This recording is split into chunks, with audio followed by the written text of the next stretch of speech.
ഖുർആൻ പാരായണത്തിൻ്റെ മഹത്വം. ഖുർആനിനെ ഒരാൾ മുന്നിൽ നിർത്തിയാൽ ആ ഖുർആൻ നമ്മെ സ്വർഗത്തിലേക്ക് നയിക്കുകയും ഖുർആൻ നാം പിന്നിലാക്കിയാൽ ഖുർആൻ നരകത്തിലേക്ക് നയിക്കുകയും ചെയ്യും. ആയത്തുൽ കുർസി നമുക്ക് എപ്പോഴും കാവലാകുന്നു. ബാങ്ക് കൊടുത്തതിന് ശേഷം ആയത്തുൽ കുർസി ഓതൽ പ്രത്യേകം സുന്നത്തുണ്ട്. 5 വഖത്ത് ഫർള് നിസ്കാരങ്ങൾക്ക് ശേഷം ആയത്തുൽ കുർസി ഓതുക എന്നുള്ളതിന് പ്രത്യേകം മഹത്വമുണ്ട്. വിശുദ്ധ ഖുർആൻ പാരായണത്തിന് വലിയ മഹത്വമുണ്ട്. അത് പാരായണം ചെയ്യുന്നവനെ മുത്തുനബി സല്ലല്ലാഹു അലൈഹി വസല്ലമ തങ്ങൾ ഉപമിച്ചത് നല്ല മധുരമുള്ള നാരങ്ങയോടാണ്. അസ്സലാമു അലൈക്കും വറഹ്മത്തുള്ളാഹി വബറകാതുഹു. അഊദു ബില്ലാഹി മിനശ് ശൈത്വാനിർ റജീം. ബിസ്മില്ലാഹിർ റഹ്മാനിർ റഹീം. അൽഹംദുലില്ലാഹി റബ്ബിൽ ആലമീൻ. അസ്സലാത്തു വസ്സലാമു അലാ സയ്യിദിൽ മുർസലീൻ വഅലാ ആലിഹി വസ്വഹ്ബിഹി അജ്മഈൻ. അമ്മാ ബഅദ്. ഏറ്റവും ആദരണീയരായ എൻ്റെ ശബ്ദം ശ്രവിക്കുന്ന മാന്യ സുഹൃത്തുക്കളെ, വിശുദ്ധ റമളാനിൻ്റെ ഏറ്റവും വലിയ പ്രത്യേകത ഖുർആൻ അവതരിപ്പിക്കപ്പെട്ടു എന്നുള്ളതാണ്. ഷഹ്റു റമളാൻ അല്ലദീ ഉൻസില ഫീഹിൽ ഖുർആൻ. ഖുർആൻ ഇറക്കപ്പെട്ടു എന്നുള്ളതാണ് വിശുദ്ധ റമളാനിൻ്റെ ഏറ്റവും വലിയ വിശേഷണമായി വിശുദ്ധ ഖുർആൻ പോലും നമ്മെ ഉണർത്തിയിട്ടുള്ളത്. ഖുർആൻ ലൗഹുൽ മഹ്ഫൂദിൽ നിന്ന് ഒന്നാനാകാശത്തിൻ്റെ നിശ്ചിത ഭാഗത്തേക്ക് ഖുർആൻ മൊത്തത്തിൽ അവതരിപ്പിക്കപ്പെട്ടത് വിശുദ്ധ റമളാനിലായിരുന്നു. അതേസമയം ഒന്നാനാകാശത്തിൻ്റെ നിശ്ചിത ആ ഭാഗത്തു നിന്ന് ഭൂമിയിലേക്ക് ജിബ്രീൽ അലൈഹിസ്സലാത്തു വസ്സലാം മുഖേന മുത്തുനബി സല്ലല്ലാഹു അലൈഹി വസല്ലമ തങ്ങൾക്ക് വഹയിലൂടെ നൽകപ്പെട്ടത് 23 വർഷങ്ങളെ കൊണ്ടാണ്. സാഹചര്യത്തിനും സന്ദർഭത്തിനും അവസരത്തിനും അനുസരിച്ച് വ്യത്യസ്ത ഭാഗങ്ങൾ, വ്യത്യസ്ത ആയത്തുകൾ, വ്യത്യസ്ത സൂറത്തുകൾ, അങ്ങനെയായിരുന്നു 23 വർഷം കൊണ്ട് വിശുദ്ധ ഖുർആൻ ഭൂമിയിലേക്ക് അവതരിപ്പിക്കപ്പെട്ടത്. അതേസമയം ലൗഹുൽ മഹ്ഫൂദിൽ നിന്ന് ഒന്നാനാകാശത്തേക്ക് ഇറക്കപ്പെട്ടത് അത് വിശുദ്ധ റമളാനിലെ ഒരു രാത്രിയിലാകുന്നു.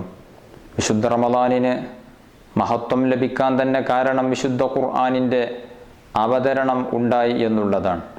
ഇന്നാ അൻസൽനാഹു ഫീ ലൈലത്തുൽ ഖദ്ർ വമാ അദ്റാക മാ ലൈലത്തുൽ ഖദ്ർ ലൈലത്തുൽ ഖദ്രി ഖൈറും മിൻ അൽഫി ശഹ്ർ തനസ്സലുൽ മലായികതു വറൂഹു ഫീഹാ ബിഇദ്നി റബ്ബിഹിം മിൻ കുല്ലി അംർ സലാമുൻ ഹിയ ഹത്താ മത്ലഇൽ ഫജ്ർ.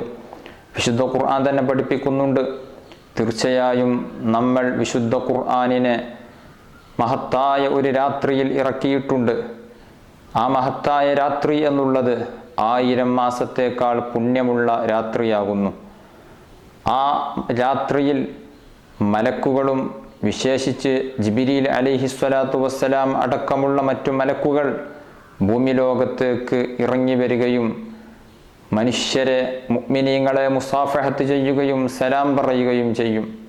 അന്ന് ഫജ്ർ വരെ നമുക്ക് ശാന്തിയാണ്, സമാധാനമാണ് എന്നർത്ഥം വരുന്ന വിശുദ്ധമായ ഖുർആനിൽ സൂറത്തുൽ ഖദ്റിൽ അല്ലാഹു സുബ്ഹാനഹു വ തആല ഇതിനെ സംബന്ധിച്ച് വിശദീകരിച്ചിട്ടുണ്ട്. അപ്പോൾ വിശുദ്ധ ഖുർആൻ അവതരിപ്പിക്കപ്പെട്ടു എന്നുള്ളത് റമളാനിലായതുകൊണ്ട് തന്നെ ഈ മാസത്തിന് മൊത്തം വലിയ മഹത്വം ലഭിക്കുകയാണ്. വിശുദ്ധ ഖുർആൻ എന്നുള്ളത് ഏറ്റവും ഉത്കൃഷ്ടമായ, ഏറ്റവും മഹത്വമുള്ള വിശുദ്ധ ഗ്രന്ഥമാണ് വിശുദ്ധ ഖുർആൻ. അത് അള്ളാഹുവിൻ്റെ കലാമാകുന്നു. അത് പഠിക്കുകയും പഠിപ്പിക്കുകയും ചെയ്യുക എന്നുള്ളവനാണ് ലോകത്ത് ഏറ്റവും ശ്രേഷ്ഠൻ എന്ന് മുത്തുനബി സല്ലല്ലാഹു അലൈഹി വസല്ലമ തങ്ങൾ പഠിപ്പിച്ചിട്ടുണ്ട്. ഖൈറുക്കും മൻ തഅല്ലമൽ ഖുർആന വഅല്ലമഹ്. നിങ്ങളിൽ ഏറ്റവും ഉത്തമൻ ഖുർആൻ പഠിക്കുകയും അത് പഠിപ്പിക്കുകയും ചെയ്യുന്നവനാണ് എന്ന് ഷഫീഉന മുഹമ്മദുർ റസൂലുള്ളാഹി സ്വല്ലല്ലാഹു അലൈഹി വസല്ലം നമ്മെ പഠിപ്പിച്ചിട്ടുണ്ട്. അതുകൊണ്ട് ഈ വിശുദ്ധ റമളാനിൽ ഖുർആൻ ധാരാളം പഠിക്കുകയും അതിനുള്ള സമയം കണ്ടെത്തുകയും വേണം. അല്ലാഹു തആല തൗഫീഖ് നൽകി അനുഗ്രഹിക്കട്ടെ. നാം ചർച്ച ചെയ്യുന്നതും അതുപോലെ തന്നെ ഫിഖ്ഹി മസ്അലകളും മറ്റുള്ള വിഷയങ്ങളുമെല്ലാം വിശുദ്ധ ഖുർആനിൻ്റെ വിശദീകരണമാണ്. എല്ലാം ഖുർആൻ പഠനത്തിൽ ഉൾപ്പെടുന്നതാണ്. ഏതായിരുന്നാലും ഖുർആനിൻ്റെ ആശയതലങ്ങളെ പഠിക്കുക എന്നുള്ളത് നമ്മെ സംബന്ധിച്ചിടത്തോളം വളരെയധികം അത്യാവശ്യമായ കാര്യമാണ്. വിശുദ്ധ റമദാനിൽ നാം അതിനുവേണ്ടി സമയം കണ്ടെത്തേണ്ടതുണ്ട്, ഒരുങ്ങേണ്ടതുണ്ട്. അല്ലാഹു തആല തൗഫീഖ് നൽകി അനുഗ്രഹിക്കട്ടെ. വിശുദ്ധ ഖുർആൻ പാരായണത്തിന് വലിയ മഹത്വമുണ്ട്. അത് പാരായണം ചെയ്യുന്നവനെ മുത്തുനബി സല്ലല്ലാഹു അലൈഹി വസല്ലമ തങ്ങൾ ഉപമിച്ചത് നല്ല മധുരമുള്ള നാരങ്ങയോടാണ്, ഓറഞ്ചിനോടാണ്. മസലുൽ മുഅ്മിനില്ലദീ യഖറഉൽ ഖുർആൻ മസലുൽ ഉത്റുജ്ജതി റീഹുഹാ ത്വയ്യിബുൻ വതുഅമുഹാ ത്വയ്യിബ്. വിശുദ്ധ ഖുർആൻ പാരായണം ചെയ്യുന്ന മുഅ്മിനായ വ്യക്തി അവൻ മധുരനാരങ്ങയെപ്പോലെയാണ്. മധുരനാരങ്ങയുടെ പ്രത്യേകത എന്താണ്? അതിന് വാസനയുണ്ടാകും, നല്ല സുഗന്ധം അതിനുണ്ടാകും, അതോടൊപ്പം നല്ല രുചിയും ഉണ്ടാകും. അതേസമയം വമസലുൽ മുഅ്മിനില്ലദീ ലാ യഖറഉൽ ഖുർആൻ, ഖുർആൻ ഓതാത്ത മുഅ്മിനായ മനുഷ്യൻ കമസലി തംറത്തി ലാ റീഹ ലഹാ വതുഅമുഹാ ഹുൽവൻ. ഖുർആൻ ഓതാത്തവനാണ്, മുഅ്മിനാണ്, മനസ്സിൽ ഈമാനുണ്ട്, പക്ഷേ ഖുർആൻ ഓതുന്നില്ല. അവൻ കാരക്ക പോലെയാണ്. കാരക്കക്ക് പ്രത്യേക വാസനയില്ല, അതിൻ്റെ വാസന പുറത്തേക്ക് അടിച്ചു വീശുന്നില്ല. അതേസമയം അതിന് നല്ല രുചിയുണ്ട്, ഉള്ളിൽ രുചിയുണ്ട്. എന്നതുപോലെ മനുഷ്യൻ്റെ ഉള്ളിൽ ഈമാനുണ്ട്, പക്ഷേ ആ ഈമാനിൻ്റെ മാധുര്യം, ആ ഈമാനിൻ്റെ സുഗന്ധം പുറത്തേക്ക് അടിച്ചു വീശുന്നത് പോലെ അല്ലെങ്കിൽ അടിച്ചു വീശുന്നതായി തോന്നുന്ന രൂപത്തിലുള്ള ഖുർആൻ പാരായണം അവനിൽ ഇല്ല. അതേസമയം ഖുർആൻ പാരായണം ഉള്ള വ്യക്തിയാണെങ്കിലോ അവൻ്റെ ഈമാനിൻ്റെ ബഹിർഗമനം പുറത്തേക്ക് പോകുന്നത് വിശുദ്ധ ഖുർആനിൻ്റെ പാരായണത്തിലൂടെ നമുക്ക് ആസ്വദിക്കാൻ സാധിക്കും. അങ്ങനെ ഖുർആൻ പാരായണം ചെയ്യുന്ന മുഅ്മിൻ മധുരനാരങ്ങയെപ്പോലെയാണ് എന്ന് മുത്തുനബി സല്ലല്ലാഹു അലൈഹി വസല്ലമ തങ്ങൾ പഠിപ്പിച്ചിട്ടുണ്ട്. അതേസമയം വിശുദ്ധ ഖുർആൻ ഓതുന്നുമില്ല, മനസ്സിൽ ഈമാനുമില്ല, അങ്ങനെയുള്ള മുനാഫിക്കായ വ്യക്തി ആട്ടങ്ങയെപ്പോലെയാണ്. ആട്ടങ്ങയുടെ പ്രത്യേകത എന്താണ്? അതിന് വാസനയില്ല, അതോടൊപ്പം അതിനെ രുചിച്ചു നോക്കുകയാണ് എങ്കിൽ ശക്തമായ കയ്പേറിയതും ആകുന്നു. ഇങ്ങനെയാണ് മുത്തുനബി സല്ലല്ലാഹു അലൈഹി വസല്ലമ തങ്ങൾ ഖുർആൻ ഓതുന്നവരെയും ഖുർആൻ ഓതാത്തവരെയും ഉപമിച്ച് നമ്മെ പഠിപ്പിച്ചു തന്നിട്ടുള്ളത്. വിശുദ്ധ ഖുർആൻ ഓതുക എന്നുള്ളത് നമ്മുടെ ഹൃദയം വളരെയധികം ശുദ്ധമാകാൻ ആവശ്യമായ പ്രധാനപ്പെട്ട ഒന്നാകുന്നു. ഹൃദയം നന്നാകുന്നതിന് 5 മരുന്നുകളുണ്ട്. വദവാഉ ഖൽബിൻ ഖംസത്തുൻ ഫതിലാവത്തുൻ ബിതദബ്ബുരിൽ മഅന വലിൽ ബത്നിൽ ഖല വഖിയാമു ലൈലിൻ വത്തളറു ബിസ്സഹർ വമുജാലസാത്തു സ്വാലിഹീനൽ ഫുള്ളല. ഹൃദയം ശുദ്ധീകരിക്കുന്നതിന് 5 മരുന്നുകളുണ്ട്. അതിൽ ഒന്നാമതായി എണ്ണിയ മരുന്ന് വിശുദ്ധ ഖുർആൻ അർത്ഥം അറിഞ്ഞുകൊണ്ട് പാരായണം ചെയ്യുക എന്നുള്ളതാണ്. രണ്ടാമതായി എണ്ണിയ മരുന്ന് വയറ് കാലിയാക്കുക എന്നുള്ളതാണ്. അതായത് അമിതമായി ഭക്ഷണം കഴിക്കാതിരിക്കുക എന്നുള്ളതാണ്. ഇടയ്ക്ക് നോമ്പനുഷ്ഠിക്കുക എന്നുള്ളതാണ്. ഇങ്ങനെ അമിതമായി ഭക്ഷണം കഴിക്കാതെ വയറിനെ സംരക്ഷിക്കുക എന്നുള്ളതാണ് ഹൃദയം നന്നായി തീരാനുള്ള മറ്റൊരു മരുന്ന്. കൂടുതലായി ഭക്ഷണം കഴിച്ചാൽ, അമിതമായി ഭക്ഷണം കഴിച്ചാൽ ഇബാദത്തുകൾ ചെയ്യുന്നതിന് മടുപ്പുണ്ടായി തീരുന്നതാണ്. മൂന്നാമതായി എണ്ണിയ മരുന്ന് രാത്രിയിൽ നിന്ന് നിസ്കരിക്കുക എന്നുള്ളതാണ്. തഹജ്ജുദിന് എഴുന്നേറ്റ് പവിത്രമായ സുന്നത്ത് നിസ്കാരം നിർവഹിക്കുക എന്നുള്ളത് ഹൃദയം നന്നായിത്തീരാനുള്ള ഏറ്റവും പ്രധാനപ്പെട്ട ഒരു മരുന്നാകുന്നു. നാലാമതായി എണ്ണിയിട്ടുള്ള മരുന്ന് വത്തളറു ബിസ്സഹർ, അത്താഴ സമയത്ത്, സുബഹിക്കു മുമ്പുള്ള വിശിഷ്ടമായ ആ സമയത്ത് അള്ളാഹുവിൻ്റെ മുന്നിൽ വിനയാന്വിതനായി തൻ്റെ എല്ലാവിധ സങ്കടങ്ങളും അള്ളാഹുവിനോട് പറഞ്ഞുകൊണ്ട് അവനോട് താണുകയാണ്, പ്രാർത്ഥിക്കുക എന്നുള്ളതാണ്. അഞ്ചാമതായിട്ടുള്ള മരുന്ന് സ്വാലിഹീങ്ങളായ സച്ചരിതരായ ആളുകളോട് കൂട്ടുകൂടുക, അവരുടെ കൂടെ ഇരിക്കുക, അവരുടെ മജ്ലിസുകളിൽ പങ്കെടുക്കുക എന്നുള്ളതാണ്. ഒന്നാമതായി എണ്ണിയ മരുന്ന് ഖുർആൻ പാരായണമാണ്. അതുകൊണ്ട് ഖുർആൻ ധാരാളം പാരായണം ചെയ്യുന്നത് മൂലം നമ്മുടെ കൽബുകളൊക്കെ ശുദ്ധിയായി കിട്ടും. അല്ലാഹു തആല തൗഫീഖ് നൽകി അനുഗ്രഹിക്കട്ടെ. ഖുർആൻ ഓതുമ്പോൾ അതിൻ്റെ ഒരു ഹർഫ് ഓതിയാൽ, ഒരക്ഷരം ഓതിയാൽ തന്നെ വലിയ പ്രതിഫലമാകുന്നു. നബി സല്ലല്ലാഹു അലൈഹി വസല്ലമ തങ്ങൾ പറഞ്ഞു, മൻ ഖറഅ ഹർഫൻ മിൻ കിതാബില്ലാഹി ഫലഹു ബിഹി ഹസന. ഒരാൾ അള്ളാഹുവിൻ്റെ ഗ്രന്ഥമാകുന്ന വിശുദ്ധ ഖുർആനിൽ നിന്ന് ഒരൊറ്റ അക്ഷരം പാരായണം ചെയ്താൽ അയാൾക്ക് ആ ഒരു ഹർഫ് പാരായണം ചെയ്തതിൻ്റെ പകരമായി അള്ളാഹു സുബ്ഹാനഹു വ തആല ഒരു ഹസനത്ത് രേഖപ്പെടുത്തുന്നതാണ്. അതേസമയം ഒരു ഹസനത്ത്, അതായത് ഒരു നന്മ, ഒരു പ്രതിഫലം. പക്ഷേ ആ ഒരു പ്രതിഫലം വൽ ഹസനത്തു ബിഅശ്രി അംസാലിഹ, ഒരു ഹസനത്ത് എന്നുള്ളത് 10 ഹസനത്തുകളോട് തുല്യമായിട്ടായിരിക്കും. അങ്ങനെയുള്ള ഒരു ഹസനത്ത് അയാൾക്ക് രേഖപ്പെടുത്തുന്നതാണ്. അതായത് ഖുർആനിൽ നിന്നുള്ള ഒരു ഹർഫ് ഓതിയാൽ അയാൾക്ക് ലഭിക്കുന്നത് 10 പ്രതിഫലമാണ് എന്നർത്ഥം. ലാ അഖൂലു അലിഫ് ലാം മീം ഹർഫ്. നബി സല്ലല്ലാഹു അലൈഹി വസല്ലമ തങ്ങൾ പഠിപ്പിക്കുകയാണ്, അലിഫ് ലാം മീം സൂറത്തുൽ ബഖറയൊക്കെ തുടങ്ങുന്ന സമയത്ത് കാണുന്ന അലിഫ് ലാം മീം അത് മുതശാബിഹായ ആയത്തുകളുടെ കൂട്ടത്തിൽപ്പെടും. അതിൻ്റെ അർത്ഥം, അതിൻ്റെ വിശദീകരണം എന്താണ് എന്ന് കൃത്യമായി നമുക്ക് അറിയുകയില്ല. പല വ്യാഖ്യാനങ്ങളും മുഫസ്സിരീങ്ങൾ രേഖപ്പെടുത്തിയിട്ടുണ്ട് എങ്കിൽ കൃത്യമായ ഒരു അർത്ഥം അതിന് കണ്ടെത്താൻ നമുക്ക് സാധിക്കുകയില്ല. അങ്ങനെയുള്ള ഒരു വാക്കാണ് അലിഫ് ലാം മീം. അലിഫ് ലാം മീം എന്നുള്ളത് ഒരു അക്ഷരമാണെന്ന് ഞാൻ പറയുന്നില്ല. അതിലെ അലിഫ് ഒരു ഹർഫാൻ, ലാം ഒരു ഹർഫാൻ, മീം ഒരു ഹർഫാൻ. അപ്പോൾ 30 ഹസനത്തുകൾ ആ ഒരു അലിഫ് ലാം മീം എന്ന് ഓതലോടുകൂടെ അയാൾക്ക് ലഭിക്കുകയാണ്. എഴുതുമ്പോഴാകുന്നു അലിഫ് ലാം മീം എന്നുള്ളത് 3 അക്ഷരം. അതേസമയം അത് ഉച്ചരിക്കുമ്പോൾ അതിൽ 9 അക്ഷരങ്ങളുണ്ട്.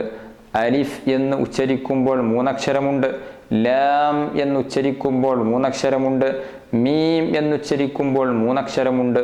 അങ്ങനെ കൂട്ടി നോക്കുമ്പോൾ അയാൾക്ക് 90 ഹസനത്തുകൾ ലഭിക്കുമെന്നും പണ്ഡിതന്മാർ അതിനെക്കുറിച്ച് വിശദീകരണം നടത്തിയിട്ടുണ്ട്. ഏതായിരുന്നാലും വിശുദ്ധ ഖുർആനിൻ്റെ പാരായണം വളരെയധികം മഹത്വമുള്ളതാകുന്നു. നബി സല്ലല്ലാഹു അലൈഹി വസല്ലമ തങ്ങൾ പറഞ്ഞു, മജ്തമഅ ഖൗമുൻ ഫീ ബൈത്തിൻ മിൻ ബുയൂത്തില്ലാഹ് യത്ലൂന കിതാബല്ലാഹി വയതദാറസൂനഹു ബൈനഹും ഇല്ലാ നസലത് അലൈഹിമുസ് സകീനഹ വഗശിയതുഹുമുർ റഹ്മത്തു വഹഫ്ഫതുഹുമുൽ മലായിക വഗശിയതുഹുമുർ റഹ്മത്തു വഹഫ്ഫതുഹുമുൽ മലായിക വദക്കറഹുമുല്ലാഹു ഫീമൻ ഇൻദഹ്. പള്ളിയിൽ ഒരുമിച്ചുകൂടി വിശുദ്ധ ഖുർആൻ പഠിച്ചും അത് പാരായണം ചെയ്യുന്ന ആളുകൾക്ക് കാരുണ്യത്തിൻ്റെയും സമാധാനത്തിൻ്റെയും മലക്കുകൾ ഇറങ്ങി വരികയും അവരെ ആശീർവദിക്കുകയും അവരെ പൊതിയുകയും അള്ളാഹുവിൻ്റെ സമീപത്ത് പോയി ഈ ഖുർആൻ പഠിക്കുന്ന പാരായണം ചെയ്യുന്ന ആളുകളെക്കുറിച്ച് മലക്കുകൾ പരാമർശിക്കുകയും ചെയ്യും എന്ന് മുത്തുനബി സല്ലല്ലാഹു അലൈഹി വസല്ലമ തങ്ങൾ പഠിപ്പിച്ചിട്ടുണ്ട്. അനുഗ്രഹത്തിൻ്റെ മാലാകമാർ, സമാധാനത്തിൻ്റെയും ശാന്തിയുടെയും മാലാകമാർ വിശുദ്ധ ഖുർആൻ പാരായണം ചെയ്യുന്ന ആളുകളുടെ മേൽ ഇറങ്ങുമെന്നാണ് ഈ ഹദീസ് നമ്മെ പഠിപ്പിക്കുന്നത്. അതുകൊണ്ട് വിശുദ്ധ ഖുർആൻ ധാരാളം നമുക്ക് പാരായണം ചെയ്യേണ്ടതുണ്ട്. അതിനുവേണ്ടി നാം സമയം കണ്ടെത്തേണ്ടതുണ്ട്. പൂർവീകരായ മഹത്തുക്കളുടെ ചരിത്രമൊക്കെ എടുത്തു പരിശോധിച്ചു നോക്കുകയാണ് എങ്കിൽ ഒരൊറ്റ ദിവസം തന്നെ ഒരു ഖത്മൊക്കെ ഓതിത്തീർക്കുന്ന മഹാരഥന്മാരുണ്ടായിരുന്നു. മഹാനായ നമ്മുടെയൊക്കെ മദ്ഹബിൻ്റെ ഇമാമാകുന്ന ഇമാമുന ശാഫിഈ റളിയല്ലാഹു അൻഹു വിശുദ്ധ ഖുർആൻ എല്ലാ ദിവസവും ഒരു പ്രാവശ്യം ഓതുമായിരുന്നു. ഒരു പ്രാവശ്യം വിശുദ്ധ ഖുർആൻ തല മുതൽ അവസാനം വരെ ഓതുമായിരുന്നു. അല്ലാഹു സുബ്ഹാനഹു വ തആല സമയത്തിൽ ബറക്കത്ത് കൊടുത്തപ്പോൾ, ഉള്ള സമയത്തിനെ കൃത്യമായി ഉപയോഗിച്ചപ്പോൾ ഷാഫി ഇമാമിന് അതിന് സാധിച്ചു. റമളാനായാൽ എല്ലാ ദിവസവും 2 ഖത്മ് ഷാഫി ഇമാം ഓതാറുണ്ടായിരുന്നു. ഇങ്ങനെ ഓതുന്ന ഖുർആൻ ധാരാളം പാരായണം ചെയ്യുന്ന ധാരാളം മഹത്തുക്കൾ നേരത്തെ മരണപ്പെട്ടു പോയിട്ടുണ്ട്, വഫാത്തായി പോയിട്ടുണ്ട്.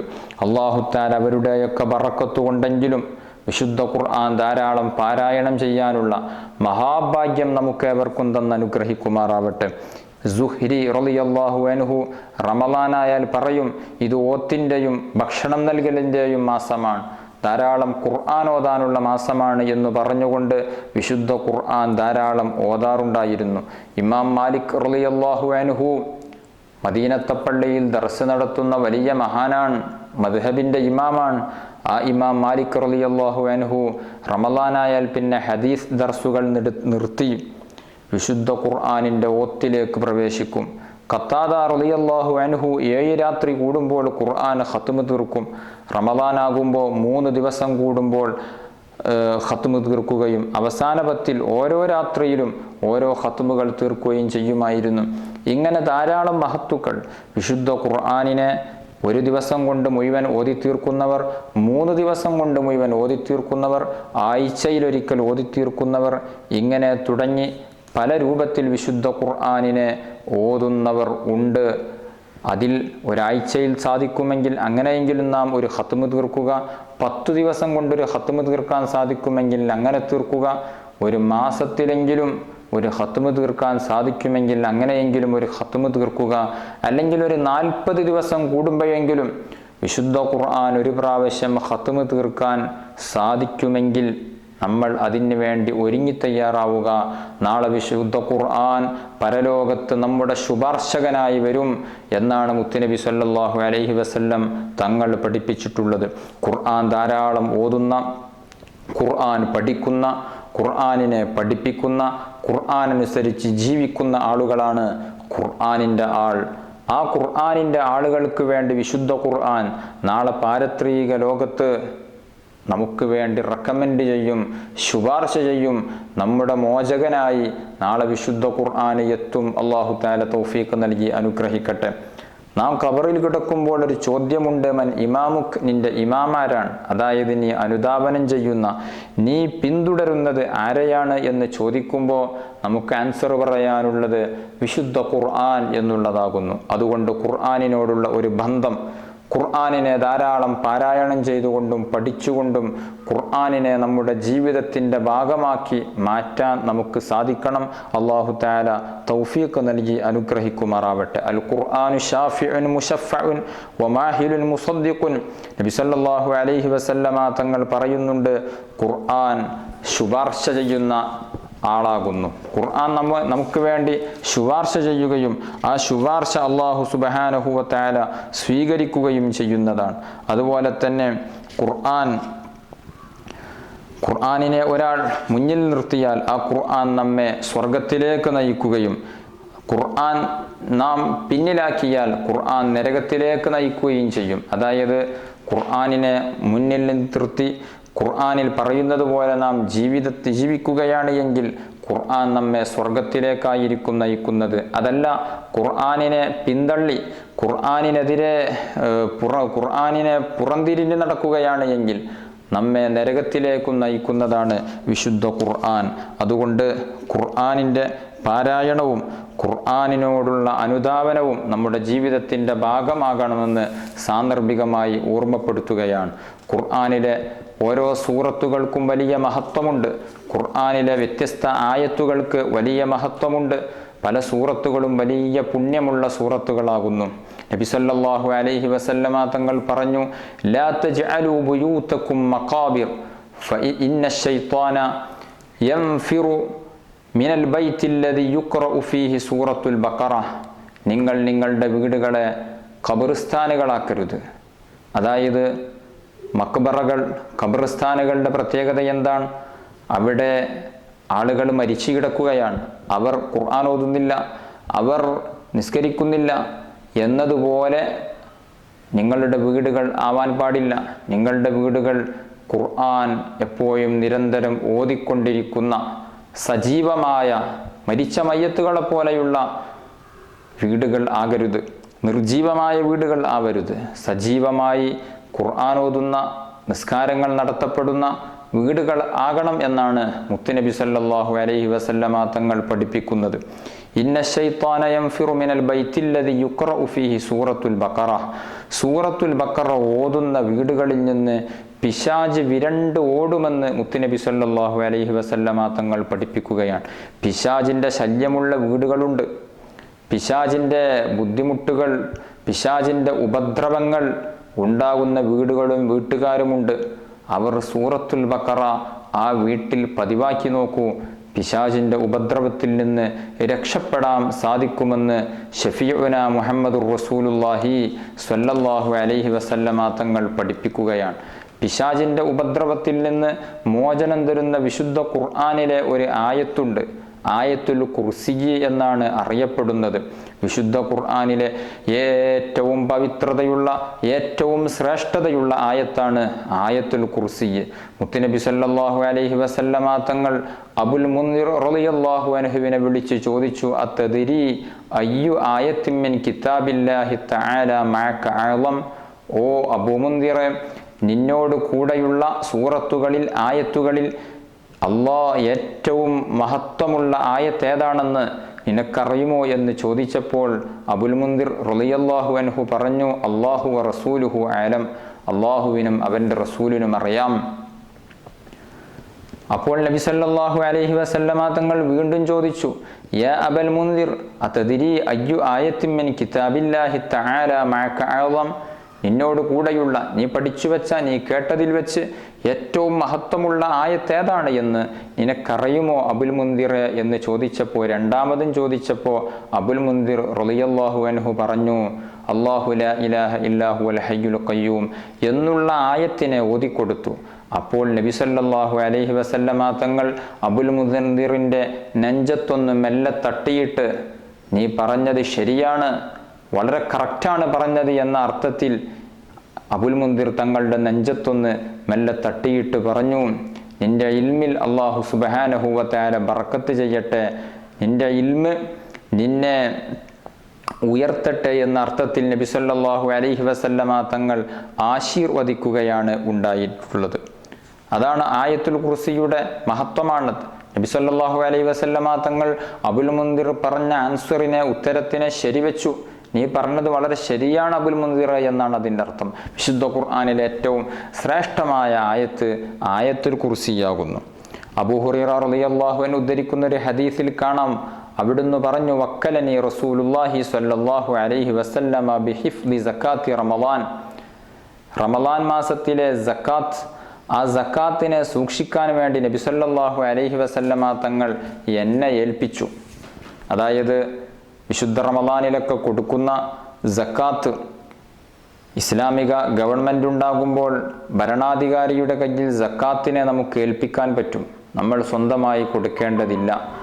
നബി സല്ലല്ലാഹു അലൈഹി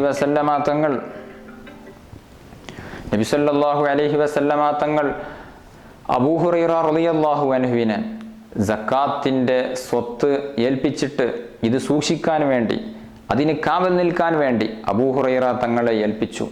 അബൂ ഹുറൈറ റളിയല്ലാഹു അൻഹു അതിന് കാവൽ നിന്നു. രാത്രി കാവൽ നിൽക്കുന്ന സമയത്ത് ഒരു മനുഷ്യൻ വന്നു. ആ മനുഷ്യൻ ഫജഅല യഹ്സു മിനത് ത്വആം, സക്കാത്തിൻ്റെ ഈ ഭക്ഷണത്തിൽ നിന്ന്, സക്കാത്തിൻ്റെ ഈത്തപ്പഴ കൂമ്പാരത്തിൽ നിന്ന് ഒരു സഞ്ചിയിൽ വാരിയെടുത്ത് മോഷ്ടിച്ചു പോകാനുള്ള ശ്രമമാണ്.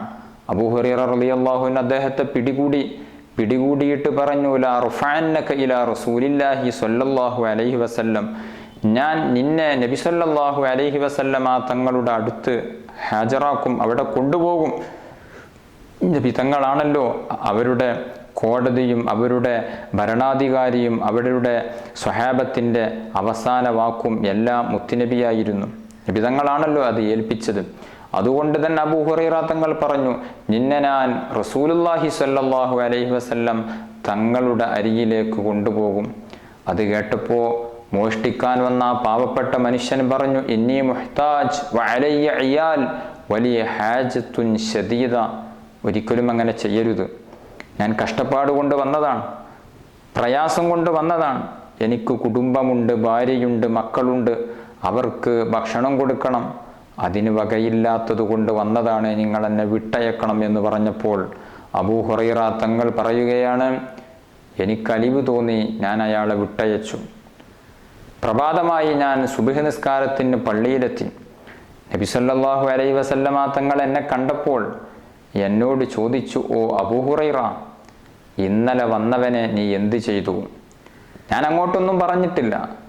മുത്തുനബി സല്ലല്ലാഹു അലൈഹി വസല്ലമ തങ്ങൾ മുഅ്ജിസത്തിന്റെ കണ്ണുകൊണ്ട് ഇന്നലെ വന്ന കള്ളനെ കണ്ടിട്ടുണ്ട്, ഇന്നലെ ഒരു കള്ളൻ വന്നിട്ടുണ്ട് എന്ന് മനസ്സിലാക്കിയിട്ടുണ്ട്. അബൂ ഹുറൈറ തങ്ങളോട് ചോദിച്ചു, യാ അബൂ ഹുറൈറ, മാ ഫഅല അസീറുക അൽ ബാരിഹ, ഇന്നലെ വന്ന കള്ളൻ എന്ത് സംഭവിച്ചു? നിന്റെ ആ അസീർ, നീ പിടികൂടിയ ആ തടവ് പുള്ളി എങ്ങനെയാണ് ഇന്നലെ പെരുമാറിയത്? എന്താണ് അദ്ദേഹത്തോട് നീ എങ്ങനെയാണ് പെരുമാറിയത് എന്നൊക്കെ നബി സല്ലല്ലാഹു അലൈഹി വസല്ലമ തങ്ങളോട് ചോദിച്ചു. നബി സല്ലല്ലാഹു അലൈഹി വസല്ലമ തങ്ങൾ അബൂ ഹുറൈറ തങ്ങളോട് ചോദിച്ചു. അബൂ ഹുറൈറ തങ്ങൾ പറഞ്ഞു, യാ റസൂലല്ലാഹ് ശക്ക ഹാജത്തൻ ശദീദ വ ഇയാല. ആ മനുഷ്യൻ അദ്ദേഹത്തിൻ്റെ ഒരുപാട് പ്രതിസന്ധികളും പ്രയാസങ്ങളും ആവലാദികളും കുടുംബ പ്രാരാബ്ധങ്ങളുമെല്ലാം പറഞ്ഞപ്പോൾ ഞാൻ അയാളെ വിട്ടയച്ചു. മുത്തുനബി സല്ലല്ലാഹു അലൈഹി വസല്ലമ തങ്ങൾ പറഞ്ഞു, അമാ ഇന്നഹു ഖദ് കദബക് വസയഊദ്. ഓ അബൂ ഹുറൈറ, അയാൾ പറഞ്ഞത് കളവാകുന്നു, അയാൾ മടങ്ങി വരും, ഇനിയും വരും. രണ്ടാമത്തെ രാത്രിയും അബൂ ഹുറൈറ തങ്ങൾ കാവൽ നിൽക്കുമ്പോൾ നബി സല്ലല്ലാഹു അലൈഹി വസല്ലമ തങ്ങൾ പറഞ്ഞിട്ടുണ്ടല്ലോ അയാൾ മടങ്ങി വരുമെന്ന്. ആ വാക്ക് നബി തങ്ങൾ പറഞ്ഞതുകൊണ്ട് തന്നെ അബൂ ഹുറൈറ തങ്ങൾ ആ കള്ളനെ പ്രതീക്ഷിച്ചു കൊണ്ടിരിക്കുകയാണ്. രാത്രിയേറെ വൈകി കാവലിരിക്കുന്ന അബൂ ഹുറൈറ തങ്ങൾ ഉറക്കമൊക്കെ ചെറുതായി വരുന്നുണ്ട്. അതാ വരുന്നു കള്ളൻ വന്നിട്ട് കാരക്ക കൂമ്പാരത്തിൽ നിന്ന് തൻ്റെ ചാക്കിലേക്ക് വാരി ഇടാൻ തുടങ്ങി മോഷ്ടിച്ചു കൊണ്ടുപോകാനുള്ള ശ്രമത്തിലാണ്. അബൂ ഹുറൈറ തങ്ങൾ ഉടനെ പിടികൂടിയിട്ട് പറഞ്ഞു, ലാ അർഫഅന്നക ഇലാ റസൂലില്ലാഹ് സ്വല്ലല്ലാഹു അലൈഹി വസല്ലം. ഇന്നെന്തായാലും ഞാൻ റസൂലുള്ളാഹി സ്വല്ലല്ലാഹു അലൈഹി വസല്ലം തങ്ങളുടെ ക്വാർട്ടറിൽ ഹാജരാക്കും, മുത്തുനബിയുടെ കോർട്ടിൽ നിന്ന് ഹാജരാക്കും. ആ മനുഷ്യൻ അന്നും പറഞ്ഞു, ദഅനി, എന്നെ വിട്ടേക്കണം, ഫഇന്നി മുഹ്താജ് വഅലയ്യ ഇയാൽ ലാ അഊദ്. എന്നെ വിടണം, പ്രതിസന്ധിയുണ്ട്, പ്രയാസമുണ്ട്, കുടുംബ പ്രാരാബ്ധമുണ്ട്, കഷ്ടപ്പാട് കൊണ്ട് വന്നതാണ്, ഇനി ഞാൻ മടങ്ങി വരില്ല. അബൂ ഹുറൈറ തങ്ങൾ പറഞ്ഞു, ഇന്നലെ വന്നു, ഞാനൊരു വാണിംഗ് തന്നു, നീ അനുസരിച്ചില്ല, വീണ്ടും വന്നിരിക്കുകയാണ്. ആ മനുഷ്യൻ പറഞ്ഞു, വിട്ടേക്കണം, ഞാനിനി വരില്ല എന്നൊക്കെ പറഞ്ഞപ്പോൾ ഫറഹിംതുഹു, അബൂ ഹുറൈറ തങ്ങൾ പറയുകയാണ്, ഞാൻ അദ്ദേഹത്തോട് കരുണ ചെയ്തു. ഫഖല്ലൈതു സബീലഹു, ഞാൻ അദ്ദേഹത്തിൻ്റെ വഴിക്ക് വിട്ടു. പിറ്റേന്ന് പ്രഭാതമായി നബി സല്ലല്ലാഹു അലൈഹി വസല്ലമ തങ്ങൾ എന്നെ കണ്ട ഉടനെ എന്നോട് ഇങ്ങോട്ട് ചോദിച്ചു, മാ ഫഅല അസീറുക്, നീ തടവിലാക്കി പിടിച്ച ആ വ്യക്തി എന്ത് ചെയ്തു, ആ വ്യക്തിയോട് നീ എങ്ങനെ പെരുമാറി എന്ന് ചോദിച്ചപ്പോൾ അബൂ ഹുറൈറ റളിയല്ലാഹു അൻഹു പറഞ്ഞു, നബിയെ, അദ്ദേഹം ശകാ ഹാജത്തൻ ശദീദ വ ഇയാല, അദ്ദേഹം ഒരുപാട് ആവലാതി പറഞ്ഞു, കഷ്ടപ്പാട് പറഞ്ഞു, ഞാൻ അയാളോട് കരുണ ചെയ്തു, അയാളെ വിട്ടയച്ചു. മുത്തുനബി സല്ലല്ലാഹു അലൈഹി വസല്ലമ തങ്ങൾ പറഞ്ഞു, അബൂ ഹുറൈറ ഇന്നഹു ഖദ് കദബക്, നിന്നോട് അദ്ദേഹം കളവാണ് പറഞ്ഞത്, അദ്ദേഹം വീണ്ടും മടങ്ങി വരും. മൂന്നാമത്തെ രാത്രിയിലും ആ കള്ളൻ വന്നു. അബൂ ഹുറൈറ റളിയല്ലാഹു അൻഹു അദ്ദേഹത്തെ പിടികൂടിയപ്പോൾ അബൂ ഹുറൈറ തങ്ങൾ പറഞ്ഞു, ഇന്നെന്തായാലും ഞാൻ വിട്ടയക്കുകയില്ല, 2 ദിവസമായി ഇനി ആവർത്തിക്കുന്നു, 3-ാമത്തെ ദിവസവും വന്നിരിക്കുന്നു, വരില്ല എന്ന് പറഞ്ഞിട്ട് വീണ്ടും വരുന്നു. അന്നും ആ മനുഷ്യൻ ഒരുപാട് പ്രതിസന്ധികളും കഷ്ടപ്പാടുകളും ഒക്കെ പറഞ്ഞു. അബൂ ഹുറൈറ തങ്ങൾ മനസ്സു കുലുങ്ങിയില്ല, ഞാൻ വിടില്ല എന്ന് പറഞ്ഞു. വഹാദ ആഖിറു 3 മറാത്ത് ഇന്നക തസ്ഉമു ലാ തഊദ് സുമ്മ തഊദ്. ഇത് 3-ാമതാണ് നീ വരുന്നത്, നിന്നെ വിട്ടയക്കുകയില്ല, നീ മടങ്ങി വരില്ല എന്ന് വാദിക്കുന്നു, വീണ്ടും മടങ്ങി വരുന്നു. അപ്പോൾ ആ മനുഷ്യൻ അവിടെ ഒരു തന്ത്രം പ്രയോഗിച്ചു. ആ മനുഷ്യൻ പറഞ്ഞു, ഓ അബൂ ഹുറൈറ, ഞാൻ നിങ്ങൾക്കൊരു കാര്യം പഠിപ്പിച്ചു തരാം. നിങ്ങൾ അത് ചെയ്യുകയാണ് എങ്കിൽ, നിങ്ങൾക്ക് വളരെ ഉപകാരമുള്ള ഒരു കാര്യമാണ്, അതെങ്ങാനും ചെയ്യുകയാണ് എങ്കിൽ എനിക്ക് നിങ്ങളിലേക്ക് വരാൻ സാധിക്കുകയില്ല, കള്ളന്മാർക്ക് നിങ്ങളെ ശല്യപ്പെടുത്താൻ സാധിക്കുകയില്ല. അബൂ ഹുറൈറ റളിയല്ലാഹു അൻഹു സ്വഹാബത്തിൻ്റെ കൂട്ടത്തിൽ ഏറ്റവും വിജ്ഞാനത്തോട് ദാഹമുള്ള, അടങ്ങാത്ത മോഹമുള്ള സ്വഹാബിയാണ്. ഒരു കാര്യം പഠിപ്പിച്ചു തരാം എന്ന് പറഞ്ഞപ്പോൾ അബൂ ഹുറൈറ തങ്ങൾക്കും തോന്നി, എന്നാൽ അത് പറയൂ, ആ കാര്യം ഞാൻ ചെയ്താൽ പിന്നീട് കള്ളന്മാർക്ക് വരാൻ സാധിക്കുകയില്ല എന്നല്ലേ, ആ കാര്യം പറയൂ. ആ മനുഷ്യൻ പറഞ്ഞു, ഇദാ ആവൈത ഇലാ ഫിറാശിക് ഫഖ്റ ആയത്തുൽ കുർസി, ഉറങ്ങാൻ വേണ്ടി നീ നിന്റെ വിരിപ്പിലേക്ക് കടന്നു ചെന്നാൽ, നീ നിന്റെ ബെഡിലേക്ക് പ്രവേശിച്ചാൽ, കട്ടിലിലേക്ക് പ്രവേശിച്ചാൽ ആയത്തുൽ കുർസി പാരായണം ചെയ്യൂ എന്ന് പറഞ്ഞു. ആ മനുഷ്യൻ ആയത്തുൽ കുർസി അങ്ങ് ഓതിക്കൊടുത്തു, ഇത് തീർത്തും നീ പാരായണം ചെയ്യുക. എന്നാൽ അല്ലാഹു സുബ്ഹാനഹു വ തആല നിങ്ങളുടെ മേൽ ഒരു സംരക്ഷകനെ, ഒരു സൂക്ഷിപ്പുകാരനെ, ഒരു കാവൽക്കാരനെ പ്രത്യേകം ഏർപ്പെടുത്തുന്നതാണ്. നിങ്ങൾ ഭയപ്പെടേണ്ടതില്ല. അബൂ ഹുറൈറ തങ്ങൾ അദ്ദേഹത്തെ വിട്ടയച്ചു. ഒരു അറിവ് പഠിപ്പിച്ചു തന്നതിൻ്റെ പേരിൽ വിട്ടയച്ചു. പ്രഭാതമായി നബി സല്ലല്ലാഹു അലൈഹി വസല്ലമ തങ്ങൾ ചോദിച്ചു, മാ ഫഅല സീറുക്, നിങ്ങളുടെ തടവുപുള്ളി, നിങ്ങൾ പിടിച്ച കള്ളൻ എന്ത് ചെയ്തു? അദ്ദേഹത്തോട് നിങ്ങൾ എങ്ങനെ പെരുമാറി? അബൂ ഹുറൈറ തങ്ങൾ പറഞ്ഞു, ആ വന്ന കള്ളൻ ഇന്നലെ എനിക്കൊരു പുതിയ കാര്യം പഠിപ്പിച്ചു. കരയുന്നുണ്ട് എങ്കിൽ ആയത്തുൽ കുർസി ഓതി മന്ത്രിക്കേണ്ടതുണ്ട്. ആയത്തുൽ കുർസി നമുക്ക് എപ്പോഴും കാവലാകുന്നു. ബാങ്ക് കൊടുത്തതിന് ശേഷം ആയത്തുൽ കുർസി ഓതൽ പ്രത്യേകം സുന്നത്തുണ്ട്. 5 വഖത്ത് ഫർള് നിസ്കാരങ്ങൾക്ക് ശേഷം ആയത്തുൽ കുർസി ഓതുക എന്നുള്ളതിന് പ്രത്യേകം മഹത്വമുണ്ട്. ഒരു ദിവസം ഇങ്ങനെ വരുമ്പോൾ 11 പ്രാവശ്യം ആയത്തുൽ കുർസി നമ്മൾ ഓതേണ്ടതുണ്ട്. ഓരോ ഫർള് നിസ്കാരങ്ങൾക്ക് ശേഷവും ഫർള് നിസ്കാരത്തിൻ്റെ മുന്നോടിയായിട്ടുള്ള ബാങ്കുകൾക്ക് ശേഷവും, അപ്പോൾ 10ആയി. പിന്നെ കിടന്നുറങ്ങാൻ നിൽക്കുന്ന സമയത്ത് 11 പ്രാവശ്യം ആയത്തുൽ കുർസി നാം ഓതേണ്ടതുണ്ട്. അതുപോലെ തന്നെ വീട്ടിലേക്ക് പ്രവേശിക്കുമ്പോഴും മറ്റു വിജനമായ സ്ഥലങ്ങളിലേക്ക് പോകുമ്പോഴും തുടങ്ങി പല ഘട്ടങ്ങളിലും ആയത്തുൽ കുർസി ഓതേണ്ടതുണ്ട്. അല്ലാഹു തആല ആയത്തുൽ കുർസി എപ്പോഴും ഓതാൻ അല്ലാഹു തആല നമുക്ക് വലിയ ഭാഗ്യം തന്ന് അനുഗ്രഹിക്കുമാറാവട്ടെ. അല്ലാഹു ലാ ഇലാഹ ഇല്ലാ ഹുവൽ ഹയ്യുൽ ഖയ്യൂം لا تأخذه سنة ولا نوم له ما في السماوات وما في الأرض من ذا الذي يشفع عنده إلا بإذنه يعلم ما بين أيديهم وما خلفهم ولا يحيطون بشيء من علمه إلا بما شاء وسع كرسيه السماوات والأرض ولا يؤوده حفظهما وهو العلي العظيم. സൂറത്തുൽ ബഖറയിലെ ആയത്താണ് ആയത്തുൽ കുർസി എന്നുള്ളത്. അള്ളാഹുവിൻ്റെ വിശേഷണങ്ങളും മഹത്വവുമാണ് ഈ ആയത്തിൽ പ്രതിപാദിക്കുന്നത്. അതുകൊണ്ട് തന്നെ ധാരാളം ഇത് പാരായണം ചെയ്യുക. നമ്മുടെ ജീവിതത്തിൻ്റെ ഭാഗമായി ഈ ആയത്തുൽ കുർസി കടന്നു വരട്ടെ. പിശാചിൽ നിന്നുള്ള മോചനവും പിശാചിൽ നിന്നുള്ള കാവലും നമുക്കുണ്ടായിരിക്കട്ടെ എന്ന് പ്രാർത്ഥിക്കുകയാണ്. അല്ലാഹു സുബ്ഹാനഹു വ തആല നമ്മൾ പറഞ്ഞതും കേട്ടതും സ്വാലിഹായ അമലായി നമ്മിൽ നിന്ന് കബൂൽ ചെയ്യുമാറാവട്ടെ. അർഹമുർ റഹീമീനായ രാജസയ്യിദായ അല്ലാഹ്, ഞങ്ങൾ പാപികളാണ്, പാപം പൊറുക്കണം റഹ്മാനെ. രോഗികളാണ്, ശിഫാ നൽകണം റഹ്മാനെ. പ്രയാസങ്ങളും കഷ്ടപ്പാടുകളും ബുദ്ധിമുട്ടുകളും ഒക്കെയുള്ളവരാണ്, നീ റാഹത്ത് നൽകണം അല്ലാഹ്, സലാമത്ത് നൽകണം റഹ്മാനെ. ആഖിബത്ത് നന്നായി മരിക്കാൻ ഭാഗ്യം നൽകണം റഹ്മാനെ. ഞങ്ങളിൽ പലരും മരണപ്പെട്ടു പോയി, അവരുടെയൊക്കെ ഖബർ നീ സ്വർഗമാക്കി അനുഗ്രഹിക്കണം റഹ്മാനെ.